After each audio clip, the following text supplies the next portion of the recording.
Hello everyone, good evening. तो कैसे हैं आप सभी? मुझे उम्मीद है सब बहुत अच्छे होंगे, तैयारी बेहतरीन चल रही होगी। तो अभी 20 दिन बचे हैं एग्ज़ाम को। घबराना बिल्कुल जायज़ है, लेकिन कोई बात नहीं। घबराहट ये बताती है कि आपने तैयारी की है, आपने मेहनत की है, इसीलिए आप डर रहे हैं अभी कि क्या आप उतने अच्छे से आपकी जो मेहनत है उसका आउटपुट आपको मिल पाएगा या नहीं। तो उस फीलिंग को भी फेस करिए, कोई दिक्कत नहीं है और यू विल बी फाइन। अब बहुत समय से एक रिक्वेस्ट थी कि इंग्लिश की स्ट्रैटेजी पे वीडियो बनाना है। बहुत ज़्यादा डिले हो गया है, लेकिन मुझे लगता है कि आज हम क्या कर सकते हैं, क्योंकि 20 दिन बचे हैं। तो अब हम ये कर लेते हैं कि जो क्वेश्चन पेपर है हमारा, प्रीवियस ईयर पेपर है 2022 का, उसको हम देखते हैं और इंग्लिश के सेक्शन को किस तरह से अप्रोच कर सकते हैं और कौन सी चीज़ें ऐसी हैं जो अभी आप पढ़ लेंगे तो आपको पेपर में हेल्प मिलेगी, उस पर भी डिस्कस कर लेते हैं। तो चलिए शुरू करते हैं। इसके पहले एक और चीज़ बता दूं। देखिए, इंग्लिश की स्ट्रैटेजी जो होती है, बाकी सारे सब्जेक्ट्स हैं, जैसे क्वांट है, क्वांट में भी आपको प्रैक्टिस चाहिए होती है, लेकिन क्वांट में एक कॉन्सेप्ट है, ठीक है, आपने वो सीख लिया। कई बार तो ऐसा भी होता है कि एग्ज़ाम के एक दिन पहले हमने कोई कॉन्सेप्ट सीखा है और उस फॉर्मूला बेस्ड अगर वो चीज़ हमें एग्ज़ाम में बन जाए। इंग्लिश का वहीं ऐसा है कि ये प्रोसेस होती है और आप घबराएं ना। आप ये मत सोचिए कि आपने इंग्लिश की तैयारी उतनी नहीं की, क्योंकि आपको पता नहीं है कि आपकी इंग्लिश की तैयारी इतने सालों से चली आ रही है। जब भी आप कोई टेक्स्ट बुक रीड करते थे, जब भी आप newspaper, even when you are scrolling through your social media account, आप कुछ पढ़ रहे हैं अगर, तो आपने बहुत कुछ ऑलरेडी फीड कर रखा है अपने दिमाग में। आपने कोई वर्ड पढ़ा होगा वहाँ पे, जिसका उसके कॉन्टेक्स्ट को देख के आपको मतलब भी समझ आ गया होगा। तो इसलिए ये ना सोचें कि आपने तैयारी नहीं की है, आपने तैयारी बिल्कुल की है। अभी उसको सिर्फ पॉलिश करने की ज़रूरत है और एक फिनिशिंग देने की ज़रूरत है, ठीक है। तो चलिए आ जाते हैं, इंग्लिश का जो सेक्शन है इसमें उस पर आ जाते हैं, ठीक है। तो ये तो शुरू का जो पार्ट है वो हमारा रीजनिंग है। रीजनिंग पे भी हम डिस्कस करेंगे जल्द ही, नेक्स्ट वीडियो में हम रीजनिंग पे भी बात करेंगे। और मैंने आप लोगों के लिए जनरल अवेयरनेस के कुछ क्वेश्चंस प्रिपेयर किए हैं, तो हम उन पे भी डिस्कशन ज़रूर करेंगे।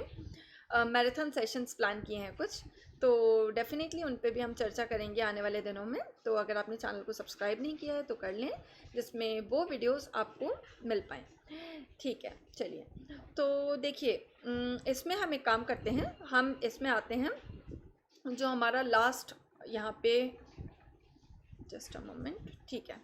तो लास्ट क्वेश्चन जो है रीडिंग कॉम्प्रिहेंशन पे है, तो हम यहाँ से शुरुआत करते हैं। तो इस क्वेश्चन को अगर आप देखेंगे, पहले तो कॉम्प्रिहेंशन का कोई भी क्वेश्चन है उसको आपको क्या करना है, इत्मीनान से पढ़ना है, बिल्कुल, ठीक है। तो जैसे ये क्वेश्चन है हमारे सामने, आई होप आप सभी को विजिबल होगा ये, जस्ट अ मोमेंट, ठीक है, ठीक है। तो विजिबल ना हो तो आप बता सकते हैं, ठीक है। पहले अपन इसे पढ़ लेते हैं, इसके बाद फिर हम उसके बाद की चीज़ें जो हैं वो डिस्कस कर लेंगे। तो कॉम्प्रिहेंशन का क्वेश्चन है, आपसे क्या कहा गया है, ये देखिए 21st क्वेश्चन से स्टार्ट हो रहे हैं। In the following passage some words have been deleted, read the passage carefully and select the most appropriate option to fill in the blank. अब academic life has dash demanding for student as a result of different internal and and external, so this there is no space given here, so internal and external expectations। अब यहीं पे आप रुक जाइए। पूरा passage तो आपको पढ़ना है, उसका कॉन्टेक्स्ट समझने के लिए आपको एक बार पूरा पैसेज पढ़ना है, लेकिन जब आप पहला ये सेंटेंस पढ़ लेते हैं ना, तो पहले फुल स्टॉप तक के रुक जाइए। आपसे पूछा गया है select the most appropriate option to fill in blank number 1। तो फर्स्ट ब्लैंक को फिल करने के लिए इनमें से कौन सा अप्रोप्रिएट लग रहा है आपको, वो आपको बताना है। तो देखिए, अकेडमिक लाइफ हैज़, अब आपको कुछ चीज़ें समझने की ज़रूरत है। जब भी ऐसा कुछ दिया हुआ है तो आपको दो तीन चीज़ें देखनी होती हैं। कॉन्टेक्स्ट समझना होता है कि इस कॉन्टेक्स्ट में कौन सी चीज़ जाएगी, ठीक है।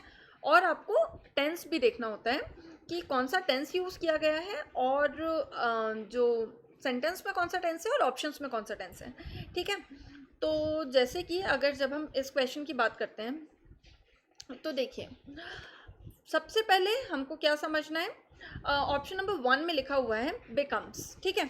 ऑप्शन नंबर 1 हम एक एक ऑप्शन वाइज चलते हुए देखते हैं।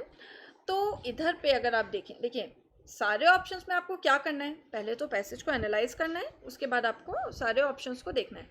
अब जब हम इस पैसेज को देख रहे हैं, the sentence which has been given here वो प्रेजेंट टेंस में है, ठीक है।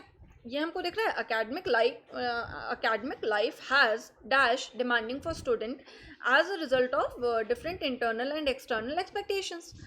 अब ये प्रेजेंट टेंस है, ये तो हमको समझ आ रहा है, यहाँ देखकर नहीं आ रहा है तो कमेंट सेक्शन में लिखें, मैं आपको उसका भी एक्सप्लेनेशन कमेंट करके समझा दूँगी, ठीक है। तो ये जो है ये इंडिकेट क्या कर रहा है, ये आपको इंडिकेट कर रहा है कि ये तो प्रेजेंट टेंस है, so it is indicating that we need to use a verb form that matches the present tense and we also need a verb that agrees with the subject academic life, ठीक है। इतना समझ आ गया। अब हम देख रहे हैं यहाँ पे बिकम्स को, जो हम ऑप्शन नंबर 1 है उसको जब एनालाइज करते हैं तो बिकम्स क्या है, बिकम्स प्रेजेंट टेंस में है, ठीक है भाई, पहली कंडीशन तो ये फुलफिल कर रहा है। And it even agrees with the subject making it grammatically correct, ठीक है। तो मतलब अकेडमिक लाइफ हैज़, अगर हम बिकम्स इन जनरल यूज़ कर रहे होते हैं तो प्रेजेंट टेंस में वो है, लेकिन यहाँ पे नहीं बैठ रहा है, ठीक है। It doesn't convey appropriate meaning in the context of the sentence. देखिए the use of becomes suggest a singular action happening at the moment, whereas the sentence is describing a continuous process, right, a continuous state of being demanding for students, right। इधर पे ये लिखा हुआ है academic life has dash demanding for students as a result of different internal and external expectations। तो ये पूरी process को बता रहा है, तो हम यहाँ पर जो becomes है वो यूज़ नहीं कर सकते हैं, ठीक है। आगे बात समझ, तो बिकम्स हट गया। अब नेक्स्ट जो ऑप्शन है वो क्या बोल रहा है, बिकेम। बिकेम क्यों नहीं होगा आंसर, देखिए हमने पहले ही डिस्कस कर लिया था कि यहाँ पे हमें प्रेजेंट टेंस चाहिए, और ये क्या है, ये जो है ये जब हम बिकेम की बात करते हैं वो पास्ट टेंस में है, ठीक है। So it doesn't match the present tense context of the sentence, और इसीलिए आप इसको आसानी से एलिमिनेट कर सकते हैं। अगली बात आती है ऑप्शन नंबर 3 की, become। तो become is in present tense, so first condition is fulfilled। Secondly, it agrees with the subject as well, it also aligns with the continuous state of being demanding for students। जो continuous state है उसके साथ भी ये जा रहा है, ठीक है। तो ये ऑप्शन हमें सूटेबल लग रहा है, ठीक है। तो ये हो गया सही आंसर। अगर हम ऑप्शन नंबर 4 की बात करते हैं बिकमिंग, तो आप खुद उसको रख के देखेंगे जब सेंटेंस में वो प्रेजेंट पार्टिसिपल फॉर्म में है, राइट। तो this basically functions as a verb modifier rather than a verb itself, ठीक है।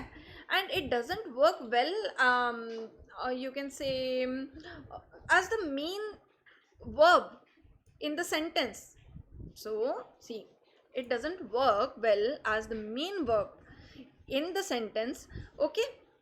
क्योंकि ये तो एक तरह से हमने अभी बात करी कि ये वर्ब मॉडिफायर की तरह काम करता है ना, तो इसीलिए ये हमारा सही ऑप्शन नहीं हो सकता, तो इसीलिए right answer option number C हो जाएगा, जो थर्ड लिखा हुआ है ये, ठीक है। मुझे उम्मीद है कि आपको ये समझ आया होगा। मैं इसको जूम आउट कर रही हूँ अब, जिसमें हम पेन यूज़ कर सकें, ठीक है। तो जो ऑप्शन नंबर 1 है वो क्यों नहीं होगा, हमने बात की कि वो कॉन्टेक्स्ट के साथ नहीं जा रहा है। ऑप्शन नंबर 2 जो है became, that is in past. Option number 3 जो हमने बात की ये सही है, परफेक्ट है, सारी कंडीशंस फुलफिल हो रही हैं। और ऑप्शन नंबर 4 जो है वो है बिकमिंग। तो बिकमिंग इसके साथ हमने जैसा कि बात की वो वर्ब मॉडिफायर की तरह एक्ट करता है, मेन वर्ब की तरह नहीं, ठीक है। तो इसलिए वो यहाँ पे यूज़फुल नहीं होगा। ये बात समझ आ गई। तो ये हो गया हमारा 21st क्वेश्चन। अब आपको एक बात समझनी है यहाँ पर कि जो भी ऐसे क्वेश्चंस आते हैं, अब इनके लिए आप प्रिपरेशन कैसे करें। अभी आपकी जो लास्ट मोमेंट स्ट्रैटेजी होनी चाहिए वो क्या होनी चाहिए, तो लास्ट मोमेंट स्ट्रैटेजी आपकी ये होनी चाहिए कि आप इस तरह के जितने क्वेश्चंस आपको मिल पा रहे हैं, आप प्रीवियस ईयर क्वेश्चंस प्रैक्टिस करें। आपको जितने क्वेश्चंस मिल सकते हैं आप उनको प्रैक्टिस करें, ठीक है। मॉक टेस्ट सॉल्व करें। मॉक टेस्ट का मतलब हम क्या समझते हैं? मॉक टेस्ट का मतलब हम ये समझते हैं कि क्वेश्चन देख लिया और ठीक है चलिए हमने सॉल्व कर लिया, okay X Y Z marks आ गए हमारे, बस बंद करके रख दिया, मोटिवेट होके या डीमोटिवेट होके। हम मॉक टेस्ट को एज अ टूल यूज़ करते हैं अपने मोटिवेशन या डीमोटिवेशन के लिए, जबकि हमें उसे यूज़ करना चाहिए इम्प्रूवमेंट के लिए। कैसे इम्प्रूवमेंट के लिए? आपने मॉक टेस्ट दिया, देने के तुरंत बाद अब आप क्या करने वाले हैं, तो मॉक टेस्ट देने के बाद आप आ जाएंगे उसकी एनालिसिस पे। अगर कोई क्वेश्चन सही हुआ है तो वो क्यों हुआ है, क्यों हुआ है से मेरा क्या मतलब है, आपका जो लॉजिक था क्या वो सही है? क्योंकि ऐसा हो सकता है कि कई बार हम गेस करते हैं कोई चीज़ कि हाँ ये होना चाहिए, लेकिन हम जो लॉजिक यूज़ कर रहे हैं दैट्स नॉट करेक्ट। तो अगर हम जो लॉजिक यूज़ कर रहे हैं वो अप्रोप्रिएट नहीं है, तो आप सोल्यूशन में देखेंगे, डिटेल सोल्यूशन आपको कोचिंग्स प्रोवाइड करती हैं, उसमें लिखा होता है कि आपका जो आंसर है वो अगर गलत है या सही है या जो भी है, जो करेक्ट आंसर है वो करेक्ट क्यों है, उसकी एक्सप्लेनेशन दी हुई होती है। तो आप ये देखें, अगर आप कहीं लैग कर रहे हैं तो आप उस चीज़ को सीख लें, वो कॉन्सेप्ट को, कि ठीक है भाई इसके साथ ये यूज़ नहीं होता है, उसके साथ वो यूज़ नहीं होता है, इसीलिए ये सही जवाब हो जाएगा, ठीक है। और अगर आपने गलत किया है तो आप देख ही लेंगे कि क्यों गलत हुआ है। और उसके बाद मान लीजिए एक छोटा सा कॉन्सेप्ट है, जैसे कि इस क्वेश्चन में ही हम देख रहे हैं, तो हमको कुछ भी कॉम्प्लिकेटेड नहीं है। इनफैक्ट अगर हम रीड करते हुए आए हैं ना काफ़ी समय से, देखिए reading is extremely important for us. हम जब रीड करते हैं तो हमें समझ आने लगती हैं चीज़ें कि कहाँ क्या सही लिखा है, कहाँ क्या गलत लिखा है। तो अगर आप फ्लो समझने लग गए ना तो आप खुद बोलेंगे, जब आप इस क्वेश्चन को देखेंगे तो आप खुद बोलेंगे कि भाई एकेडमिक लाइफ, अब हम चारों चीज़ों को रख के देखते हैं, चारों चीज़ों को जब सेंटेंस में रख के देखेंगे तो academic life has becomes demanding, it is not looking right. उसके बाद academic life has became demanding for student as a result of different internal and external expectations। अब became हमने डिस्कस किया, पास्ट है, यहाँ पे प्रेजेंट की बात हो रही है। Third option become, academic life has become demanding for student as a result of different internal and external expectations। तो हमको ये समझ आ गया है कि जब हम सेंटेंस में रख के देखेंगे तो भी हमें सही जवाब मिल सकता है, ठीक है। एकेडमिक लाइफ हैज़ बिकमिंग, तो ये भी अगर आपने रीडिंग प्रैक्टिस करी हुई होगी ना तो आपको बहुत मुश्किल नहीं जाएगी इस चीज़ में कि बिकम ही सही बैठ रहा है यहाँ पर, ठीक है। तो ये हो गया। अब इसके बाद आप नेक्स्ट क्वेश्चन पे आ जाएं, तो इसमें भी पैसेज सेम है। अब एसएससी सीजीएल की बेस्ट सबसे अच्छी बात क्या है कि आपको इंग्लिश में वो बहुत एक्सट्रीम डिफ़िकल्ट पैसेज नहीं दे रहे हैं, वो आपको छोटे छोटे पैसेज दे रहे हैं और एक पैसेज में से ही वो 5 क्वेश्चंस पूछ ले रहे हैं। वहीं अगर आप बात करें कोई बैंकिंग एग्ज़ाम की देखेंगे या फिर कोई दूसरे एग्ज़ाम्स, तो वो बहुत लंबे पैसेजेस होते हैं और उनमें से जो क्वेश्चंस आते हैं वो भी ज़्यादा कॉम्प्लिकेटेड होते हैं थोड़ा। तो यहाँ पे हमें एक एज मिल रही है कि डुएबल है, ठीक है। नाउ अब आपसे पूछा जा रहा है कि ब्लैंक नंबर 2 के बारे में बात करें, तो देखिए पूरे पैसेज को तो एक बार आपको पढ़ ही लेना है। क्यों पढ़ लेना है? जिसमें आपको कॉन्टेक्स्ट समझ आ जाए कि बात क्या हो रही है, वो समझ आ गया तो फिर हम आधा किस्सा तो वहीं सॉल्व हो जाता है। अब लेकिन जब हम इस पर्टिकुलर क्वेश्चन को देख रहे हैं तो हमको वो जो फर्स्ट वाला पार्ट है उसको तो हटा दीजिए। अब teenagers are especially dash to academic stress because they go through so many personal and social changes. इतना हमने पढ़ लिया, ये पढ़ लिया, ठीक है, अच्छी बात है। अब इसके बाद हम क्या करेंगे, अब हम देखेंगे कि ब्लैंक नंबर 2 के लिए ऑप्शंस क्या दिए हुए हैं। तो स्कैर्ड, प्रोन, लायबल और रेजिस्टेंट नहीं लिखा हुआ है, रेजिस्टेंस लिखा हुआ है, ठीक है। ये छोटी छोटी चीज़ें हमें धीरे धीरे समझ आती हैं। तो क्योंकि यहाँ पे रेजिस्टेंस लिखा हुआ है वो गलत दिख रहा है क्लियरली, ठीक है। अब आप इस क्वेश्चन को और जो सारे जितने भी हमारे पास ऑप्शन दिए, पहले तो हमने इस चीज़ को पूरा अच्छे से समझ लिया, ठीक है। इसके बाद हमने क्या किया, इसके बाद हम जो एक एक ऑप्शन है अलग अलग सारे ऑप्शंस को हम अच्छे से एनालाइज करेंगे, ठीक है। तो स्केयर्ड, प्रोन, लायबल और रेजिस्टेंस। अब in this passage the sentence states that teenagers are especially affected by the academic stress because they go through personal and social changes as well. ठीक है, ये हो गया, मतलब हमें कॉन्टेक्स्ट समझ आ गया कि बात किस चीज़ की हो रही है। So we need to select an option that actually and accurately describe the teenagers response to the academic stress. ठीक है, अब जैसे ऑप्शन नंबर 1 है, ऑप्शन नंबर 1 में स्कैर्ड लिखा हुआ है। अब स्कैर्ड इम्प्लाइज फियर और being afraid of something, right? While fear can be a reason to stress, वो हो सकता है रीजन स्ट्रेस के लिए, but it doesn't fully capture the idea of teenagers being specially affected और specifically affected by the academic stress. ठीक है, तो ये चीज़ थोड़ा सा हमें यहाँ पे कॉन्सेप्चुअली जाना है कि जो कॉन्सेप्ट वो हमको बताना चाह रहे हैं, उस जो भी उनका क्रक्स है ना पैसेज का, वो किस चीज़ से बयां हो पा रहा है। ठीक है, तो इसके अलावा हम बात करें, so the sentence also mentions personal and social changes. ठीक है, which suggest a more inherent and vulnerability that is there rather than just simply being scared. तो ये हो गया। अब ऑप्शन 2 बोलता है प्रोन। अब प्रोन जो है वो सबसे सूटेबल लग रहा है यहाँ पर। क्यों लग रहा है?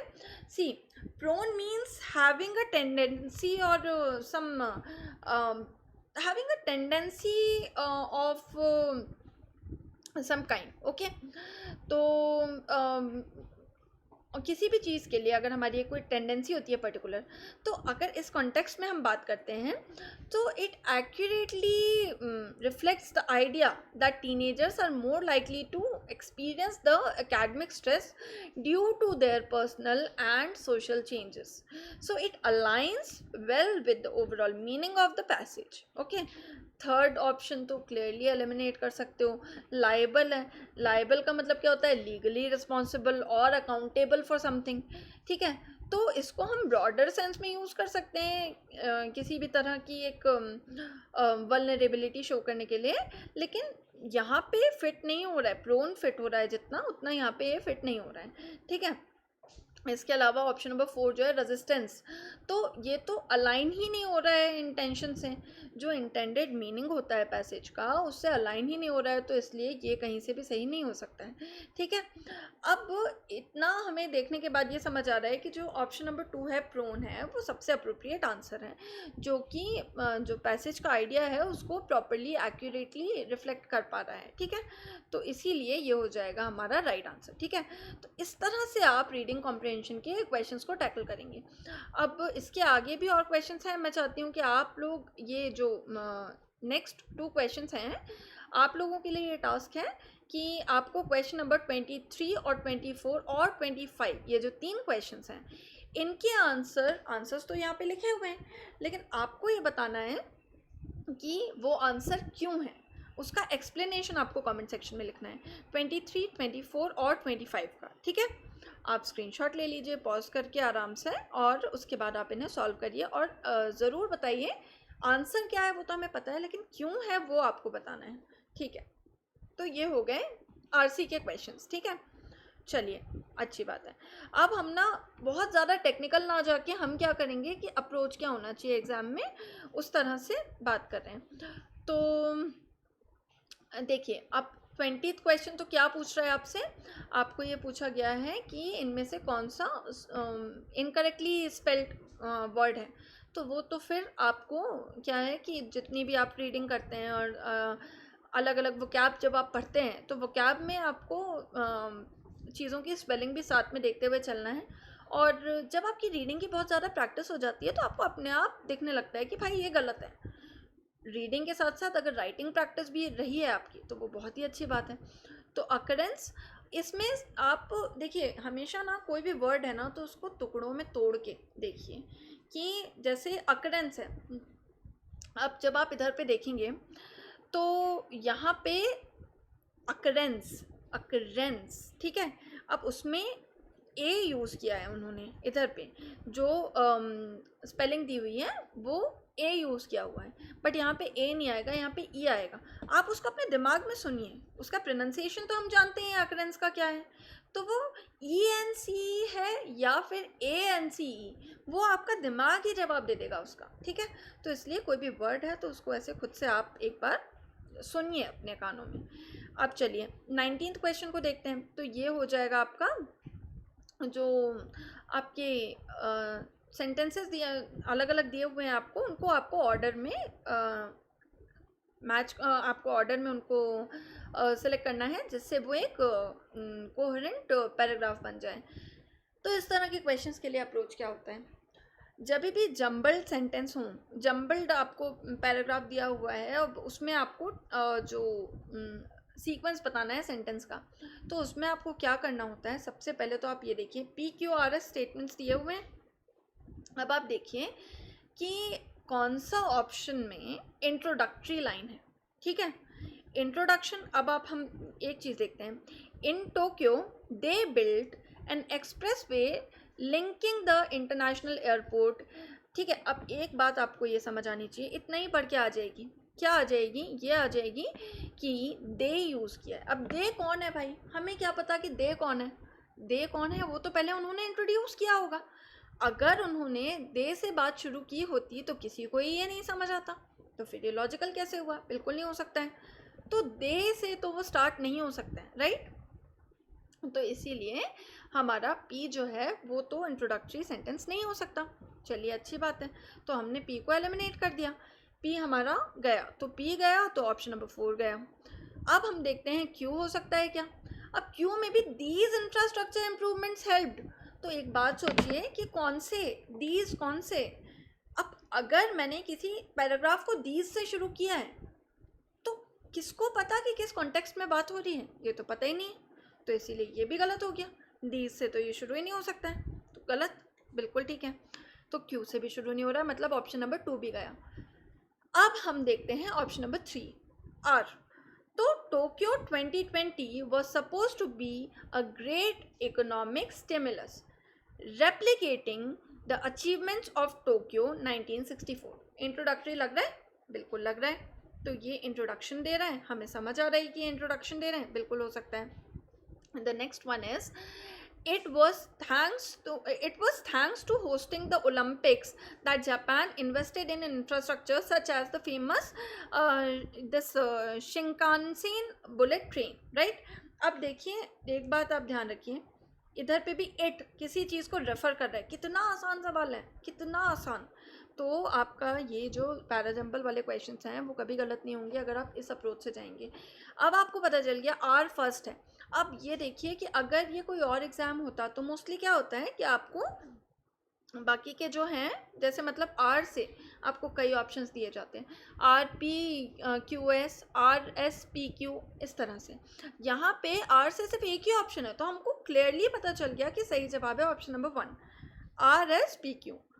लेकिन इन केस अगर आपको इस तरह का क्वेश्चन भी आ जाता है जिसमें आपको एक से ज़्यादा जो सेंटेंसेस हैं उनकी पोजीशन को फिक्स करना है, तो उस केस में भी आप एक बात हमेशा ध्यान रखिए कि लिंकिंग वर्ड्स आपको देखने होते हैं। तो जैसे कि आर हमने सबसे पहले देख लिया कि वो फर्स्ट है, Tokyo 2020 was supposed to be, ये हमने एक इंट्रोडक्शन देख लिया कि क्या दिया हुआ है। Tokyo 2020 was supposed to be a great economic stimulus, replicating the achievements of Tokyo 1964। चलो इंट्रोडक्शन दे दिया, समझ गए हम। अब क्या हो रहा है, अब वो उन्होंने अज्यूम किया था कि भाई होगा, देन क्या हुआ, क्या बिगड़ा, क्यों नहीं हो पाया। It was expected to be, लेकिन क्यों नहीं हो पाया उसका रीज़न कौन से स्टेटमेंट में दिया है, तो एस में दिया है। It was thanks to hosting that Olympics that Japan invested in infrastructure such as the famous, see it's not about just that. अभी हम इंट्रोडक्शन पे चल रहे हैं, इंट्रोडक्शन हमने क्या दे दिया आर, कि भाई ये होना था, अब होना था जिससे वो रेप्लिकेट कर पाए अचीवमेंट्स ऑफ टोक्यो 1964। अब टोक्यो 1964 के बारे में कहाँ पे बात हो रही है, हमको वो देखना है। 1964 टोक्यो के बारे में बात हो रही है एस में, क्यों हो रही है, it was thanks to hosting that Olympic, positive बात कर रहे हैं। अच्छा क्या हुआ था, 1964 में हुआ था, और उसी के कारण हम ये होप कर रहे थे। तो फिर अगर वो कंटिन्यूएशन में आएगा डेफिनेटली, तो इसलिए आर के बाद एस आ जाएगा, ठीक है। उसके बाद in Tokyo they build an express way linking. अब देखिए जब हम पी और क्यू को देखते हैं। तो क्यू में बात कर रहा है these infrastructure improvement help to bring the Japanese economic miracle over the next couple of decades. अब कौन से इंफ्रास्ट्रक्चर, किन की बात कर रहे हैं, ये तो हमने पहले बताया हुआ है पी में, तो इसलिए पी पहले आएगा और क्यू बाद में आएगा। ठीक है, तो इस तरह से आप इस तरह के क्वेश्चन को अप्रोच करेंगे। ठीक, now select the option that expresses the given sentence in passive voice. अब पैसिव का क्वेश्चन है, चलिए इसको सॉल्व करते हैं और देखते हैं कि पैसिव का क्वेश्चन हम किस तरह से अप्रोच करते हैं। तो पहले सभी वीडियो को पॉज करके एक बार आप खुद सॉल्व करने की कोशिश करें, उसके बाद हम डिस्कस करेंगे कि किस तरह से होगा। आई होप आप सभी ने पॉज किया होगा और खुद से कोशिश भी की होगी। देखिए, whenever you want to write a given sentence in passive voice now, you need to rephrase it to emphasize the action being done to the subject rather than the subject performing the action. ठीक है, मेरी बात को ध्यान से समझिए। You have to rephrase it in such a way that it emphasizes the action being done to the subject rather than the subject performing the action. बात को कई बार सुने, नहीं तो लिख लें कहीं। ठीक है, so the correct passive form of the sentence had the exam not been cleared by them. ठीक है, ये हो जाएगा। ठीक है, अब क्यों हो जाएगा वो भी मैं आपको समझाती हूँ। तो देखिए, had they not cleared the exam, अब हमें क्या करना होता है, हमें ये करना होता है कि हमें रिफ्रेज इस तरह से करना होता है in order to emphasize the action being done to the subject rather than the subject performing the action, right. अब ऑप्शन 1 को देखते हैं। ऑप्शन 1 क्या कहता है, is the exam not been cleared by them. अब ये तो सही नहीं होगा। ठीक है, इधर पे आप देख रहे हैं तो इधर पे क्या हो रहा है ना, पास्ट परफेक्ट टेंस में इधर पे इज नहीं आएगा, इधर पे हैड आएगा। ठीक है, पास्ट परफेक्ट में हमको हैड यूज करना है, राइट, तो इसीलिए ये गलत हो गया। अब सेकंड है have the exam not been cleared by them, तो ये भी गलत है। क्यों गलत है भाई, देखिए, it does not form the passive voice in the past perfect tense. So had जो है, देखिए यहाँ पे ना आपको had यूज़ करना चाहिए था, have नहीं यूज़ करना चाहिए था, क्योंकि हमको क्या करना है, हमको past perfect tense मिलाना है। ठीक, नेक्स्ट आता है was the exam not been cleared by them। ठीक है, तो इधर पे भी पास्ट परफेक्ट टेंस नहीं बन रहा है, इधर पे was की जगह had आना चाहिए था, right. Then had the exam not been cleared by them, ये परफेक्ट आंसर है, this is the perfect answer, right? So it correctly forms the sentence in the passive voice using the past perfect tense. The subject of the sentence is the exam and the action of clearing is being done to the exam, right?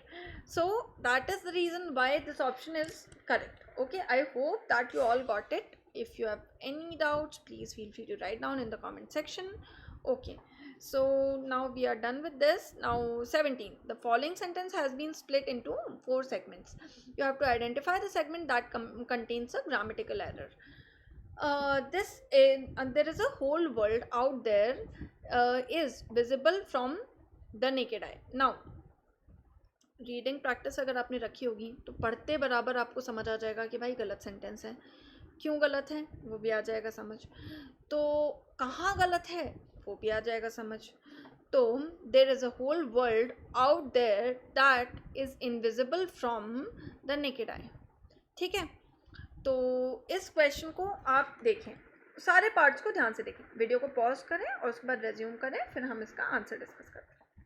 Okay, so I really hope आप सभी ने solve कर लिया होगा।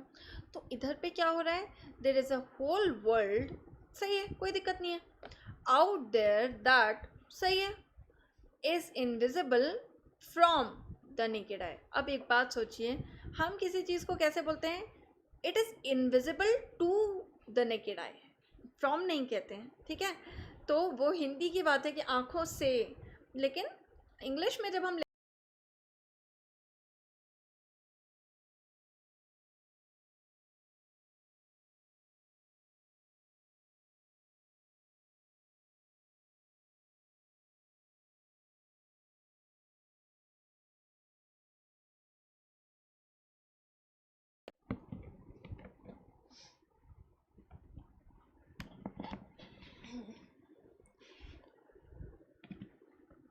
Okay,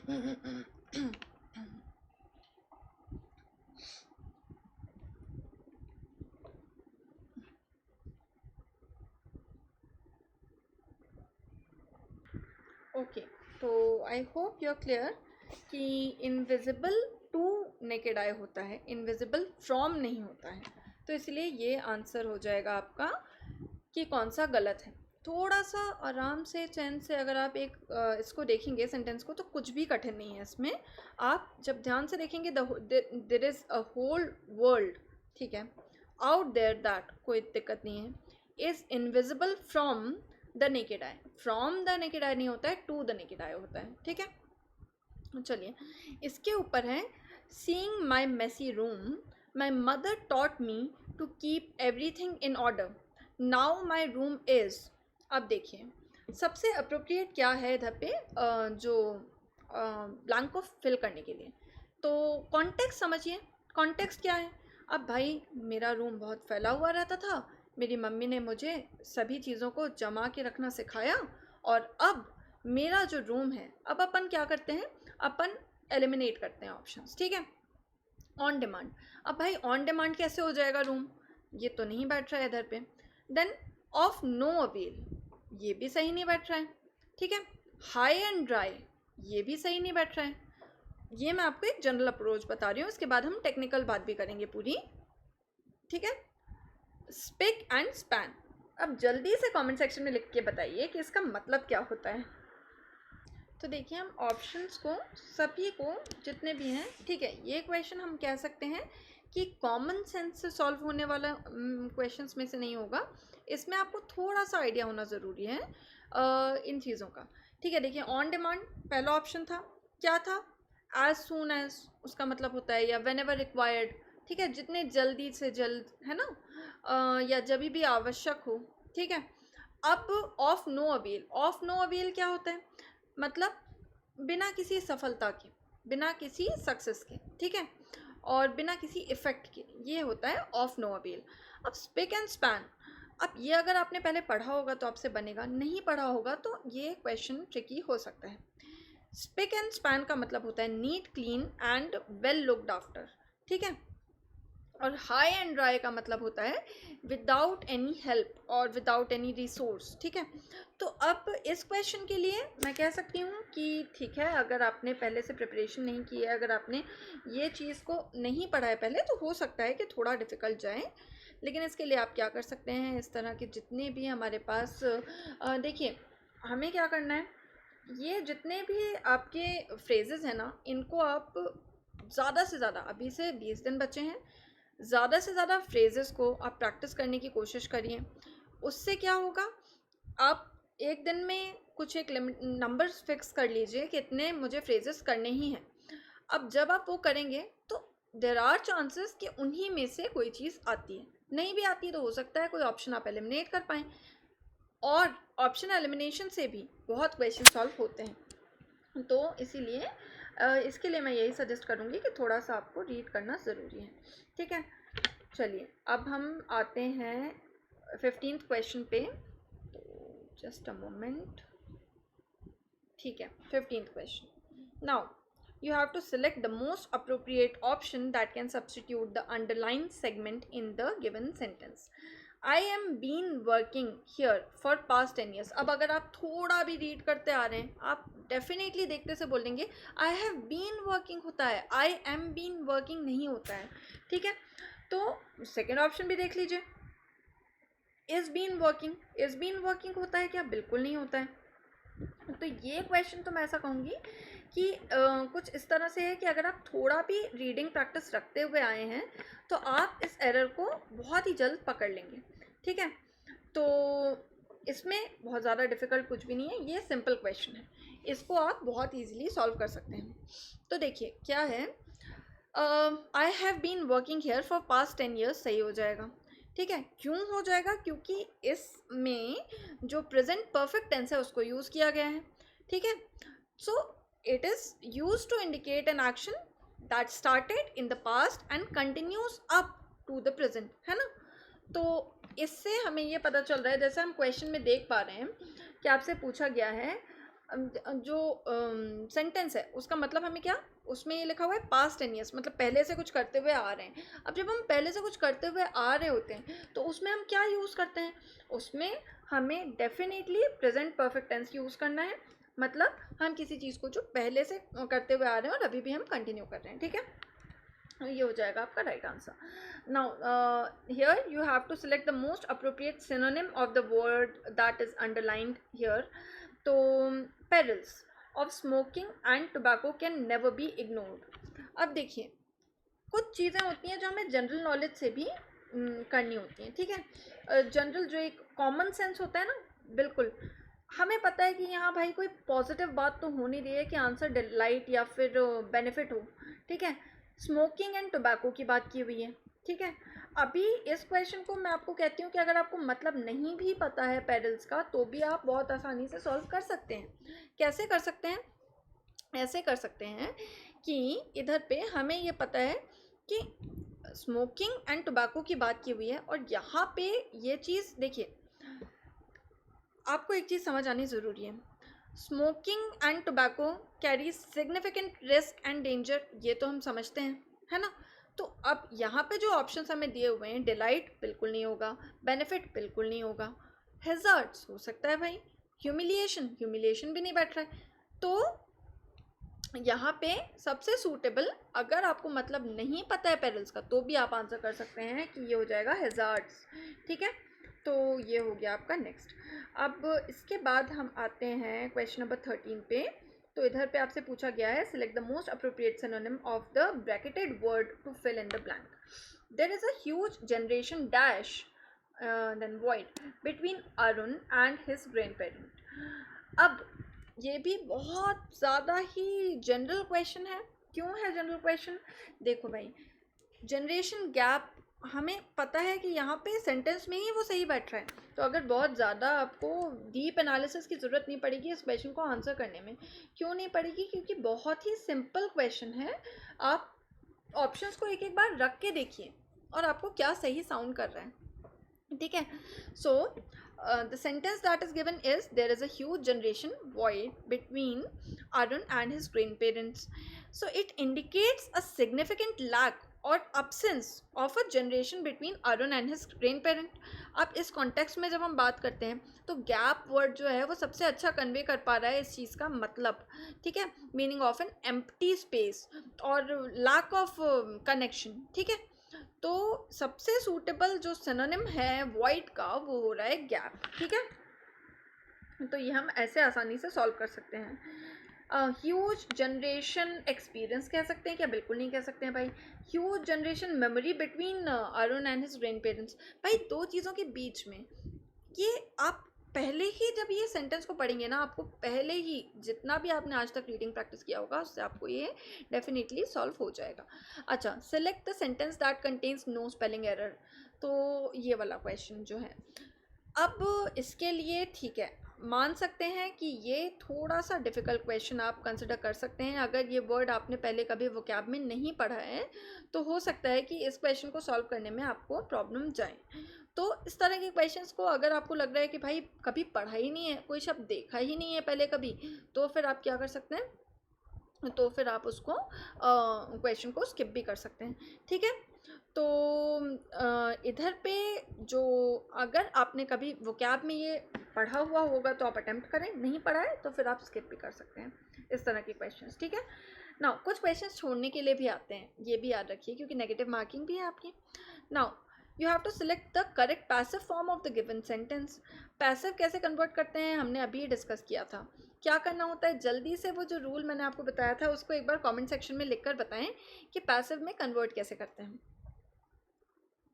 देखिए क्या हो रहा है, आपको क्या दिया हुआ है, the new owners hired a lot of new servers, ठीक है, ये दिया हुआ है।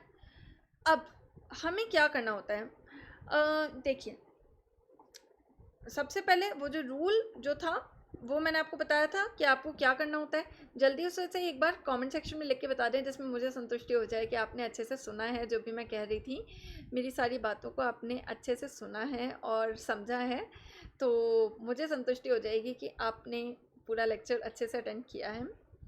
तो जल्दी से एक बार बता दें कि मैंने क्या बताया था आपको, कि किस तरह से हम करते हैं जब हमें कन्वर्ट करना होता है किसी चीज़ को active to passive, passive to active, क्या होता है रूल, उस चीज़ को आप एक बार बता दें जल्दी से सभी लोग। तो मैं आप लोगों के कमेंट्स का वेट करूंगी। इवन आफ्टर दिस लेक्चर मैं आप सभी के कमेंट्स पढ़ने वाली हूँ, तो इसीलिए प्लीज़ आंसर ज़रूर करें, ठीक है। चलिए, तो अगर आप नहीं करते हैं तो मैं उस आंसर को आप कमेंट करूँगी डेफिनेटली, जो अगर आप लोगों के आंसर्स चेक करने के बाद मैं बिल्कुल उसमें आपको वो रूल पेस्ट कर दूँगी। So now here the right answer is a lot of new servers were hired by the new owner, ठीक है। So this passive form correctly converts the sentence into past tense and emphasizes the action being performed on the servers by the new owners. यही हमने बात की थी। इसका भी मुझे एकदम करेक्टेड वो आपसे जो रूल है वो चाहिए, तो आप लिखिएगा। So the subject, a lot of new servers become the object in the passive voice and the verb hired is changed to were hired to reflect the past tense, ठीक है। ऐसे हम इस तरह के क्वेश्चंस को टैकल करते हैं। चलिए ठीक है, मुझे उम्मीद है ये क्लियर होगा आपको। All right, okay, so I think आपको क्वेश्चन प्रॉपरली विजिबल है। इधर पे पूछा गया था, ठीक है। हाँ, अभी आप ये क्वेश्चन को ध्यान से देख लें, ठीक है। चलिए, अब हम आते हैं 10th क्वेश्चन पे। 10th क्वेश्चन क्या है, आपको सिलेक्ट करना है most appropriate option that can substitute the underline segment in the given sentence. तो last before year Shirley got very good grades. अब ये पढ़ते से ही समझ आ रहा है कि ये गलत लिखा हुआ है, तो फिर कैसे इसे चेंज करें। द लास्ट ईयर बिफोर सही लग रहा है आपको? नहीं। Before last year? नहीं। द ईयर बिफोर लास्ट, ये हो जाएगा हमारा सही जवाब। अब ये क्यों हो जाएगा सही जवाब, इसके एक्सप्लेनेशन पे आते हैं। तो सबसे पहले तो क्वेश्चन को पढ़ते से ही आप ऑप्शंस को एलिमिनेट करना शुरू कर दिया करिए। जब आपको समझ आ जाए कि भाई ठीक है, you have narrowed it down to 2 options, और even if you are able to eliminate just 1 option तो भी ठीक है, उसके बाद आप फिर आगे का देखें। तो the most appropriate option that can substitute this here is the year before last, ठीक है। अब करेक्टेड सेंटेंस क्या हो जाएगा, the year before last Shirley got very good grades. So this option accurately expresses the meaning that Shirley receives good grade in the year prior to the current year. तो ये हमारा हो जाएगा right answer. कोई भी doubt हो, कोई भी कंफ्यूजन हो, प्लीज़ बताएं, हम बिल्कुल डिस्कस करेंगे उसको कमेंट सेक्शन में। Now you have to select the most appropriate synonym of the word stagnant from the following, ठीक है। stagnant, Rita was this motionless after knowing that her brother had become mentally unstable after seeing the fatal accident on Tuesday night. अब देखिए इधर क्या हो रहा है, इधर पे हमें एक चीज़ देखनी है कि आपको सिनोनिम किसका पूछा है, स्टैग्नेंट का। अब स्टैग्नेंट का भी किस कॉन्टेक्स्ट में पूछा है, तो उन्होंने बताया है रीता वॉज मोशनलेस। इधर पे जब आप पूरा सेंटेंस पढ़ेंगे तो आपको ये समझ आएगा कि इस सेंटेंस में दिए हुए जो वर्ड्स हैं उनमें से और कोई तो स्टैग्नेंट को सिग्निफाई नहीं कर रहा है, राइट। देखिए रीता तो डेफिनेटली नहीं, ठीक है। वॉज मोशनलेस, ठीक है, मोशनलेस स्टैग्नेंट हो जाएगा, ठीक है। नोइंग नहीं, मेंटली इधर पे कौन से ऑप्शंस हैं उन्हें हम देख लेते हैं। तो फैटल, फैटल हो जाएगा क्या, बिल्कुल नहीं। फैटल का मतलब स्टेगनेंट नहीं होता है, आई थिंक आप सभी को पता होगा।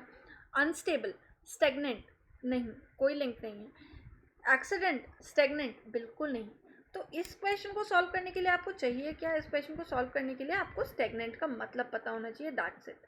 अब अगर आपको स्टेगनेंट का मतलब नहीं पता है तो इसके लिए मैं यही सजेस्ट करूँगी, आखिरी के बचे हुए जो दिन हैं वो कैब के लिए आप जितने भी जो भी मॉक टेस्ट दे रहे हैं या फिर जितने भी आरसी, मान लीजिए कोई रीडिंग कॉम्प्रहेंशन भी है उसमें भी कोई वर्ड आ रहा है तो उसकी मीनिंग सर्च करिए जिसका मतलब आपको नहीं पता है।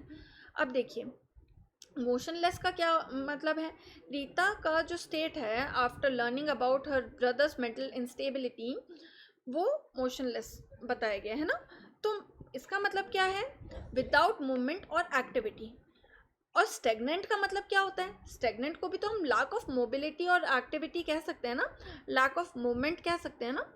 तो मोशनलेस जो है वो हो जाएगा इसका राइट आंसर। ठीक है, चलिए नेक्स्ट पे आते हैं। इसके बाद है हमारा क्वेश्चन नंबर 8, एंटोनिम बताना है आपको। इधर पे एम्बिशन का, इधर भी आप ऑप्शंस को एलिमिनेट करके आंसर कर सकते हैं। एम्बिशन का क्या हो जाएगा? एंटोनिम। तो आप फर्स्ट ऑप्शन देखिए, इंटेंट। इंटेंट और एम्बिशन, क्या आपको इनमें लिंक दिख रहा है? आप बहुत क्लियरली इसको आंसर कर सकते हैं। एंजाइटी और एम्बिशन कैसे? नहीं। ऑब्जेक्ट और एम्बिशन नहीं। एम्बिशन और लेजीनेस। ठीक है, तो सबसे appropriate out of the options given laziness ही है यहाँ पे। इसके बाद select the option that can be used as a one word substitute for the given group of words. So the one who meditates, the one who mediates in a deal और complex situation. Mediate करना क्या होता है? मेरे और एक तीसरे इंसान, मेरे और ए और बी के बीच में कोई एक बीच में अगर कोई एक और इंसान इन्वॉल्व है तो वो मीडिएट, मान लीजिए दो लोगों के बीच झगड़ा हो गया तो एक जो आ जाता है, हम कहते हैं ना मीडिएटर, तो वो क्या होता है? मीडिएट करना उसको कहते हैं। ठीक है, अब जैसे कि एक जनरल आप एग्जांपल ले सकते हैं। कोई भी डील है उसको फाइनल करने के लिए जो एक ये होता है कि एक ब्रोकर होते हैं जैसे कि, तो वो नेगोशिएटर भी कहते हैं हम, राइट? तो वो हो जाएगा परफेक्ट। तो कॉम्प्लेक्स सिचुएशन है कोई, उसमें बीच में कोई एक इंसान तीसरा आकर अगर उसको सुलझा रहा है, सलाह मशवरा कर रहा है, तो वो हो जाता है नेगोशिएटर।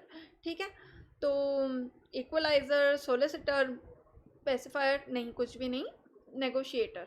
दो लोगों के बीच कोई कॉम्प्लेक्स सिचुएशन चल रही है, हम दो लोगों के बीच में झगड़ा चल रहा है, अब एक किसी ने आके हमारी सुलह करवा दी तो नेगोशिएट करवाया ना, नेगोशिएटर ही कहलाया ना, तो वो हो जाएगा हमारा राइट आंसर यहाँ पे। चलिए ठीक है, अब हम 6th क्वेश्चन पे आते हैं फटाक से। select the correct indirect form of the given sentence. Latika said to him, I got a hefty discount on this television. ठीक है, तो आपको क्या करना है? इसका इनडायरेक्ट फॉर्म। अब इस चीज़ के लिए आप जल्दी से कमेंट सेक्शन में लिख के बताएं कि इनडायरेक्ट फॉर्म का रूल क्या होता है। तो देखिए, जब भी ऐसे क्वेश्चंस आते हैं आपको इनडायरेक्ट फॉर्म में होता क्या है पहले ये समझना पड़ेगा।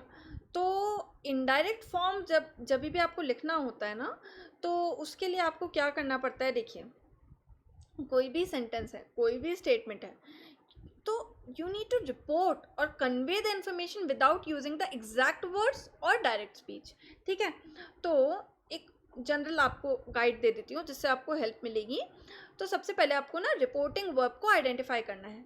तो first just try and identify the appropriate reporting verb to introduce the reported statement. So what are these things? Like common reporting verb includes said, told, mentioned, explained, इस तरह से। ठीक है, then you have to change the pronoun and the verb tense. So you have to adjust the pronouns, verb tense and other parts of the speech to match the context of the reporting. ठीक है, तो ये हो गया। इसके बाद you have to introduce reporting words. What are reporting words? तो phrases like that, if or whatever to introduce the reported statement that she said that. ठीक है, then you have to make the necessary changes to the time and place reference. ठीक है, तो क्या हुआ? देखिए, when you modify, see, in order to report something, आप दो लोग जैसे बात कर रहे हो और आप रिपोर्ट कर रहे हो, एक डिफरेंस होता है। एग्जाम्पल ले लीजिए, हियर है, ठीक है, मैं आपसे बात कर रही हूँ तो मैं कह रही हूँ कि इट्स कोल्ड हियर। ठीक है, अब अगर कोई रिपोर्ट कर रहा है इस चीज़ को, तो should be told XYZ that it was cold there. There हो जाएगा ना, हियर तो नहीं रहेगा, वो आप रिपोर्ट कर रहे हो एज अ थर्ड पर्सन। ठीक है, तो वो है। जैसे कि एक एग्जांपल देती हूँ, John said I am going to the store, ये हो गया। अब इसका इनडायरेक्ट फॉर्म अगर मुझे निकालना है तो John said that he was going to the store, है ना। अब उसी तरह अगर हम इधर पे बात करें, जो क्वेश्चन दिया गया है, लतिका, यहाँ पे Latika said to him I got a hefty discount on this television, right. तो इसका क्या हो जाएगा, Latika told him that she had got a hefty discount on that television. So in the indirect form we change the pronouns, verb tense, place reference to match the reporting context. We have talked about it. So the pronoun I changes to she to reflect Latika's perspective, and the verb tense got changed to had got to shift shift it to the past tense in the reporting clause, right. And lastly, this television changes to that television because in order to change the or adjust the place of reference, ठीक है, इस तरह से ये हो जाएगा, ठीक है। आई होप आपको अच्छे से आ गया होगा ये समझ। कोई डाउट है तो आप प्लीज़ कमेंट सेक्शन में लिख के बता सकते हैं। I think we are running out of time, हमें बहुत जल्दी से बाकी के क्वेश्चंस देखने हैं। Select the most appropriate option to fill in the blank. We decided to dash as we were missing him a lot. अब ये एक जनरल यूसेज जो होता है वो अगर आपको आता है तो आपको पता होगा कि we pay a visit, we do not take a visit, we do not give a visit, we do not bring in a visit, we pay a visit. ये क्या है, ये किस तरह से, ये जो यूसेज होता है सेंटेंस में ये होता है कि we pay a visit, right. तो ये हो जाएगा। आई होप आपको ये क्लियर होगा। Now you have to select the grammatical error in the underline portion. So I have never played any game of side this track during the season. अब आपको ये देखना है कि इसमें से क्या गलत है, मतलब कौन सा अंडरलाइंड जो पार्ट है वो गलत है। I have never played any game of side this track during the season. During the season गलत है क्या, नहीं। I have never played any game of side, अब ऑफ और O double F there is a difference, right. तो जब आप देखेंगे तो ये जो सेकंड ऑप्शन है वो सही लग रहा है हमको। क्यों सही लग रहा है, क्योंकि भैया वहाँ पे आपको जो आपने यूज़ किया है O F, that is not appropriate there, right. तो इसीलिए वो हमें सही लग रहा है, ठीक है। अब लेकिन और डीपली इस चीज़ को समझते हैं, दूसरी चीज़ों को भी देखिए। आई have never played any game of side this track during the season. अब क्या हो रहा है, जो करेक्ट वे फेज है जो यूज़ किया जाना चाहिए था इस कॉन्टेक्स्ट में, वो क्या किया जाना चाहिए था। देखिए, इंस्टेड ऑफ दिस, अगर of O F side is not at all right, या तो फिर अगर हम बात करें तो ऑन द साइड अगर होता तो, या फिर ओ डबल एफ होता तो, लेकिन यहाँ पे जो लिखा हुआ है वो क्लियरली गलत है। तो I have never played any game then of side अगर वो होता तो जो हमारे ऑप्शन नंबर बी में दिया हुआ पार्ट है वो हो जाएगा हमारा right answer. Okay, now you have to select the most appropriate option to substitute the underlined segment in the given sentence. I used to swim across the river when I was young. तो इधर पे अगर हम पहले की बात करें तो I will swim तो डेफिनेटली नहीं आएगा। was swimming across, I, अब देखिए, I was swimming across the river when I was young।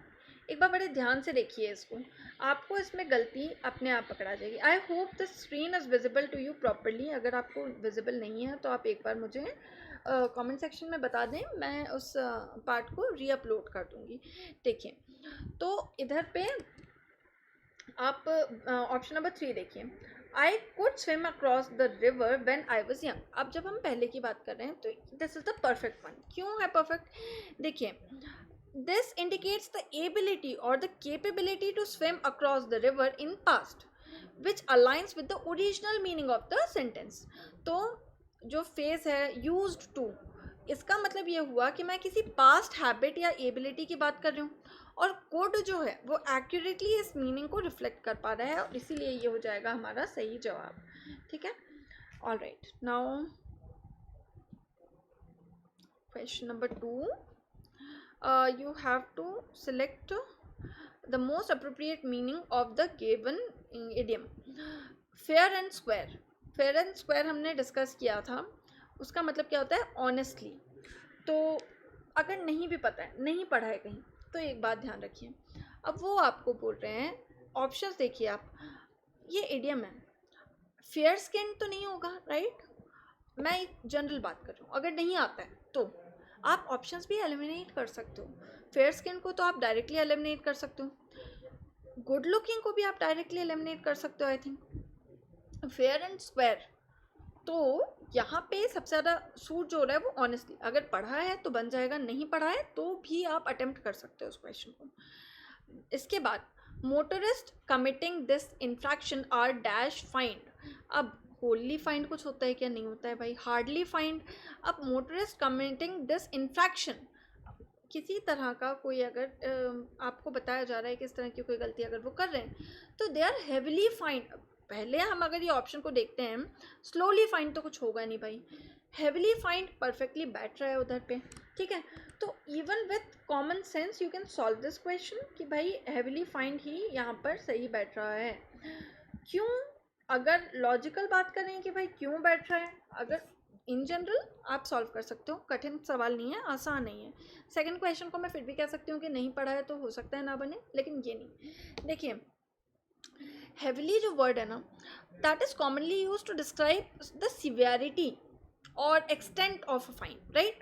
So in this context it implies that the fine imposed on the motorist who commit the infraction is significant or substantial, तो इसीलिए heavily जो है वो यहाँ पर suit होगा, ठीक है।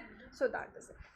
तो हमने सारे क्वेश्चंस एक बार विजिट कर लिए हैं, मुझे उम्मीद है कि आपको यूज़फुल रहा होगा ये सेशन। इसका पर्पस था आपको अप्रोच बताने का, क्वेश्चन नहीं भी आता है तो किस तरह से उसको अप्रोच करना है।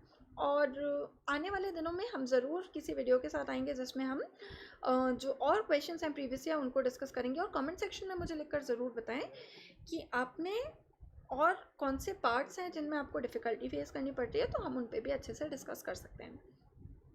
अगर वीडियो पसंद आया हो तो लाइक ज़रूर करें, चैनल को सब्सक्राइब ज़रूर करें, और जो भी आपकी रिक्वायरमेंट्स हैं, 20 दिन बचे हैं, मुझसे जो मदद हो सकेगी मैं पूरी कोशिश करूँगी। तो कमेंट सेक्शन में लिखें जो भी आपको टॉपिक्स हैं जो डिफ़िकल्ट पढ़ रहे हैं, आपको नहीं बन रहा है अच्छे से, आप बता सकते हैं। I will try my best to simplify it. So thank you so much for watching this video, and we will meet in the next video. Till then, take care and all the very best for your preparation, and stay calm. You're going to do really good, okay? तो आप लोग बिल्कुल निश्चिंत रहें, बहुत अच्छे से तैयारी करें। All the very best. Thank you.